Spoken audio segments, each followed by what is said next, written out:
આજે બનાવીશું વ્હાઈટ ઢોકળા. તો કઈ રીતે બનાવવા તે હું તમારી જોડે શેર કરીશ.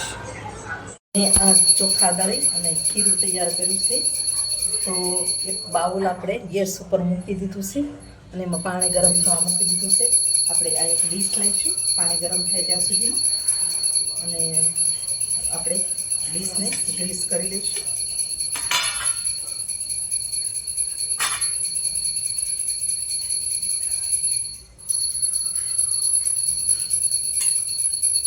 હવે આપણે આ જે ખીરું લીધું છે એમાં આપણે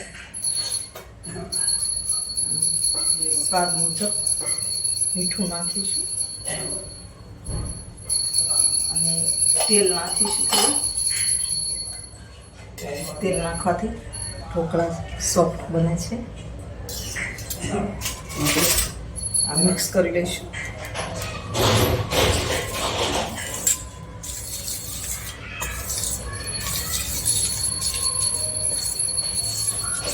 હવે આપણે થોડું સોડા નાખીશું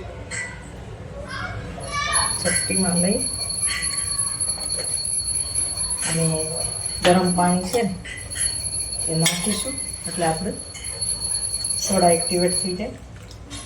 અને આપણે એકદમ ફીણી લઈશું.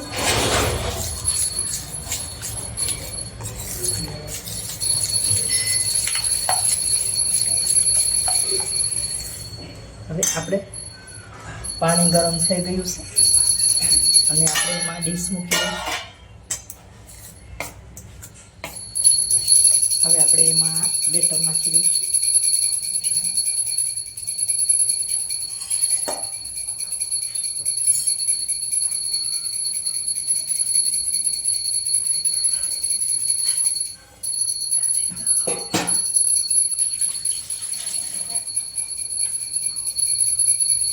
હવે 2 મિનિટ આપણે થવા દઈશું. 2 મિનિટ થઈ ગઈ છે. આપણે લાલ મરચું નાખીશું, સ્પ્રિંકલ કરીશું.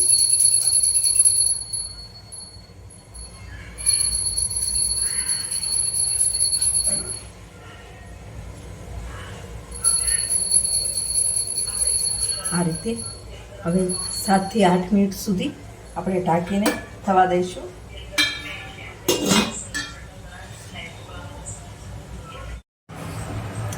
હવે આપણે જોઈશું.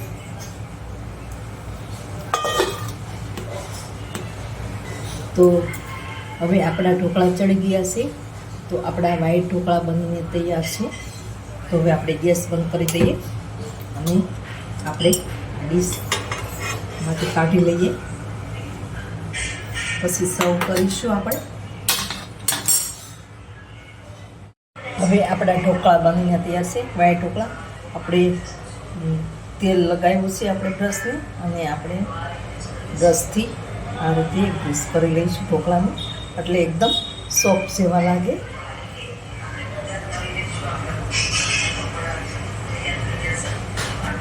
તો હવે આપણે કાપી લઈશું સ્ક્વેર કટમાં આ રીતે.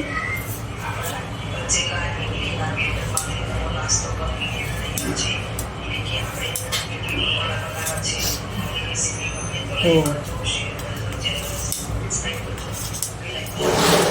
તમે જોઈ શકો છો વ્હાઈટ ઢોકળા બનીને તૈયાર થઈ ગયા છે. તો ઈદડા કહો તો પણ ચાલે.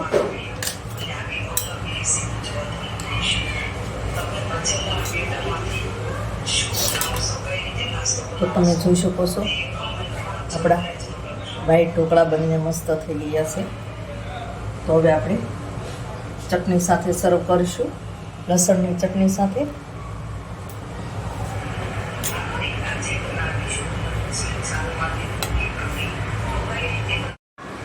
તો આપણી લસણની ચટણી સાથે વ્હાઈટ ઢોકળા સર્વ કરીને તૈયાર છે.